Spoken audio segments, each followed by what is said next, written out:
Hi ಆಶಾ ತ್ರಿಷಾ ಅಡುಗೆ ಮನೆಗೆ ಸ್ವಾಗತ. ನಾನಿವತ್ತು ಹಳ್ಳಿ ಕಡೆ ಸ್ಟೈಲು ಮೊಟ್ಟೆ ಕೋಳಿ ಸಾಂಬಾರು ಹೇಗೆ ಮಾಡೋದು ಅಂತ ಮಾಡ್ತಾಯಿದ್ದೀನಿ.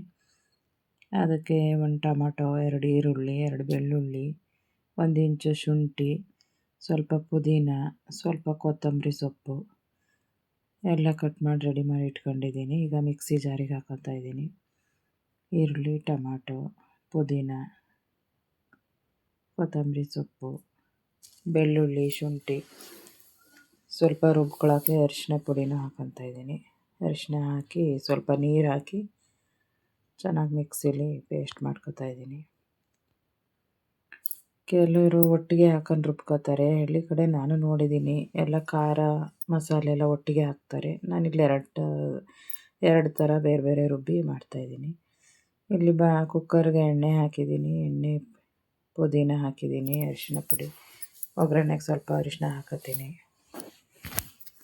ಪುದೀನ ತೆಂಗಿನಕಾಯಿಗೂ ಹಾಕೊಂಡು ರುಬ್ತಾರೆ. ತೆಂಗಿನಕಾಯಿಗೆ ಹಾಕೋದ್ರಿಂದ ಹಸಿ ಸ್ಮೆಲ್ ಬರುತ್ತೆ, ಹಸಿ. ಕೆಲವ್ರಿಗೆ ಪುದೀನ ಸ್ಮೆಲ್ ಆಗಲ್ಲ. ಇದು ಒಗ್ಗರಣೆಗೆ ಹಾಕೋದ್ರಿಂದ ಹಸಿ ಸ್ಮೆಲ್ಲು ಇರಲ್ಲ. ಪುದೀನ ಹಾಕಿದ್ದೀವಿ ಅಂತಲೇ ಗೊತ್ತಾಗಲ್ಲ, ಟೇಸ್ಟು ಚೆನ್ನಾಗಿರುತ್ತೆ. ಈಗ ಚಿಕನ್ ಹಾಕಿ ಚೆನ್ನಾಗಿ ಅರಿಶಿನ ಹಾಕಿ ಮಿಕ್ಸ್ ಮಾಡ್ತಾಯಿದ್ದೀನಿ. ಚೆನ್ನಾಗಿ ಕಲರ್ ಹತ್ತಂಗೆ ಮಿಕ್ಸ್ ಮಾಡಿಕೊಂಡು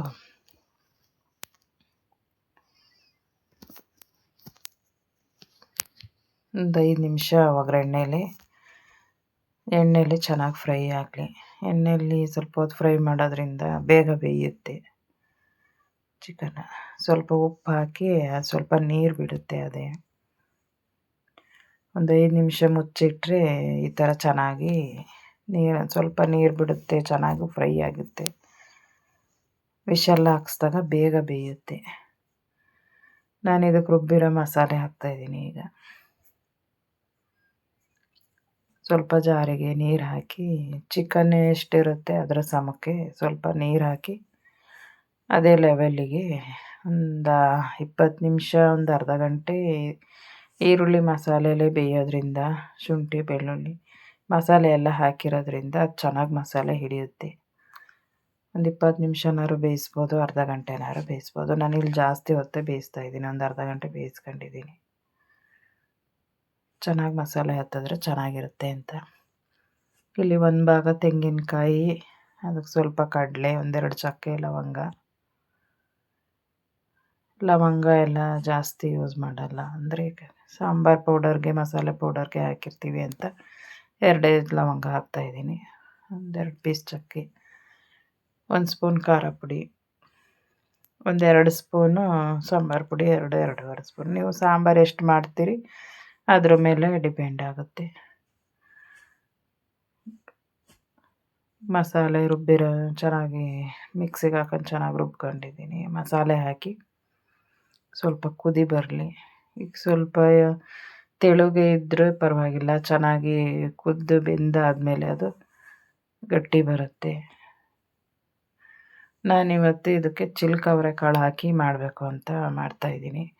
ಚಿಲ್ಕ ಅವರೆಕಾಳು ಮುಂಚೆನೇ ಚಿಲುಕಿಸಿ ನಾನು ಫ್ರೀಝರಲ್ಲಿ ಸ್ವಲ್ಪ ಸ್ಟಾಕ್ ಮಾಡಿ ಇಟ್ಕೊಂಡಿದ್ದೆ. ಸುಮಾರು ದಿನ ಮಾಡಿದೆ. ಚಿಕನ್ ಸಾಂಬಾರಿಗೆ, ಚಿಕನ್ ಗ್ರೇವಿಗೆ ಚಿಲ್ಕ ಅವರೆಕಾಳು ಹಾಕಿ ಮಾಡೋದ್ರಿಂದ ಸಖತ್ ಚೆನ್ನಾಗಿರುತ್ತೆ. ಟೇಸ್ಟು ಅಷ್ಟೇ ಚೆನ್ನಾಗಿರುತ್ತೆ. ಈಗ ಮೊಟ್ಟೆ ಫಸ್ಟೇ ಹಾಕಿದರೆ ಫುಲ್ ಕಲಸೋಗುತ್ತೆ ಅಂತ ನಾನು ಆಮೇಲೆ ಹಾಕ್ತಾಯಿದ್ದೀನಿ. ಇವಾಗ ಒಂದು 3-4 ವಿಷಲ್ ಹಾಕಿಸ್ಕೊಂಡ್ರೆ ಸಾಕು. ಫಸ್ಟು ಸ್ವಲ್ಪ ಹೊತ್ತು ಬೇಯಿಸಿದ್ದೀವಿ. ಚಿಲ್ಕ ಅವರೆಕಾಳು ಹಾಕಿ ಮಾಡಿ ನೋಡಿ ನೀವು, ಎಷ್ಟು ಚೆನ್ನಾಗಿರುತ್ತೆ ಅಂತ. ಈಗ ಮನೆಗೆ ಯಾರೋ ಬಂದರು, ಆವಾಗ ಇಷ್ಟೊಂದು ಚೆನ್ನಾಗೈತೆ ಸಾಂಬಾರು, ಟೇಸ್ಟು ಚೆನ್ನಾಗೈತಲ್ಲ ಯಾಕೆ ಅಂತ ಕೇಳಿದಾಗ ಚಿಲ್ಕ ಅವರೆಕಾಳು ಹಾಕಿದ್ದಾರೆ ಅಂತ ಹೇಳ್ತಾಯಿದ್ರು ನಮ್ಮ ಮನೇಲಿ. ಅದು ಅಷ್ಟು ಚೆನ್ನಾಗಿತ್ತು. ನೀವು ಟ್ರೈ ಮಾಡಿ ನೋಡಿ. ನಾನು ಇದಕ್ಕೆ ಸ್ವಲ್ಪ ಕೊತ್ತಂಬರಿ ಸೊಪ್ಪು ಹಾಕ್ತಾಯಿಲ್ಲ, ಮೆಂತ್ಯ ಸೊಪ್ಪು ಹಾಕ್ತಾಯಿದ್ದೀನಿ. ಮೆಂತ್ಯ ಸೊಪ್ಪು ಸೋಸಿ ನೀಟಾಗಿ ತೊಳೆದಿಟ್ಕೊಂಡು ಕಟ್ ಮಾಡಿ ಹಾಕ್ತಾಯಿದ್ದೀನಿ.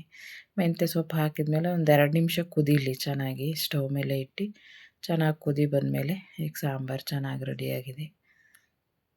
ಈಗ ಟೇಸ್ಟ್ ಅಂತೂ ಸಖತ್ ಚೆನ್ನಾಗಿತ್ತು. ನೀವು ಟ್ರೈ ಮಾಡಿ. ಮೊಟ್ಟೆ ಕೋಳಿ ಸಾಂಬಾರಿಗೆ ಚಿಲ್ಕ ಅವರೆಕಾಳು ಹಾಕಿ ಮೆಂತ್ಯ ಸೊಪ್ಪು ಹಾಕಿ ಮಾಡೋದ್ರಿಂದ ಸಖತ್ ಚೆನ್ನಾಗಿತ್ತು ಟೇಸ್ಟು. ನಮ್ಮ ಚಾನಲನ್ನು ಸಬ್ಸ್ಕ್ರೈಬ್ ಮಾಡಿ, ಸಪೋರ್ಟ್ ಮಾಡಿ. Thank you.